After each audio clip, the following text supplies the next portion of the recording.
The case we are concerned about right now is Syria. We've known since 2012 because Bashar al-Assad told us that he had a stockpile of chemical weapons, but we didn't know which ones. It's been narrowed down to three possibilities, the first being choking agents, for example, chlorine gas. The second possibility is nerve agents, the most likely being sarin, because it's the easiest to produce. And the third possibility, also easy to make, is a blistering agent known as eperite, or mustard gas.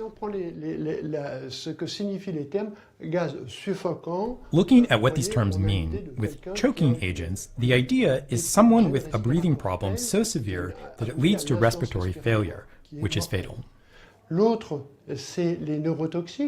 Nerve agents also lead to respiratory failure, but by affecting the nervous system, the muscles, and secretory glands. And lastly, there are products that cause skin blisters, which is why they're called blistering agents, which are actually the first sign of second-degree burns. This is mustard gas, whose other name is eperite. If you look at these three products, the presentation will be the same.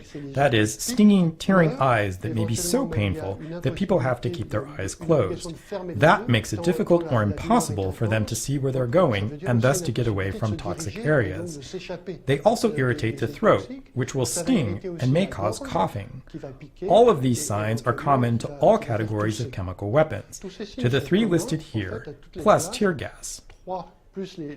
What's different about tear gas is that the symptoms disappear within an hour of exposure. With the others, the signs get worse.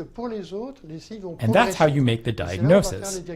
If you have someone who is conscious, someone who is having trouble breathing, whose breathing problems are getting worse, whose voice may even be hoarse, this indicates serious injury to the mucous membranes or the airways.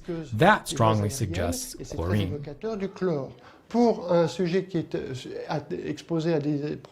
People who are exposed to nerve agents like sarin will quickly start experiencing impaired consciousness or balance problems. They're conscious, but they can't walk. They'll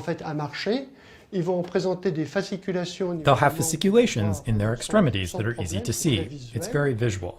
And then other highly suggestive signs will appear. Their pupils will constrict and become true pinpoint pupils, a millimeter in diameter. Saliva and white bronchial secretions will start coming out of their mouths.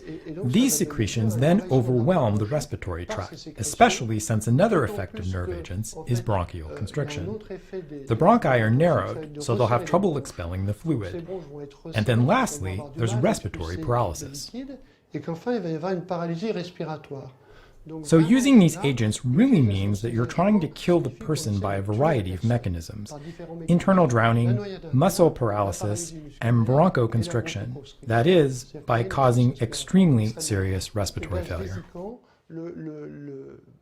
With blistering agents, the toxicity is caused by burns. Burns on exposed areas like the face, neck, armpits, actually any moist area, in the groin, near the waist, and on the ankles, where the socks are.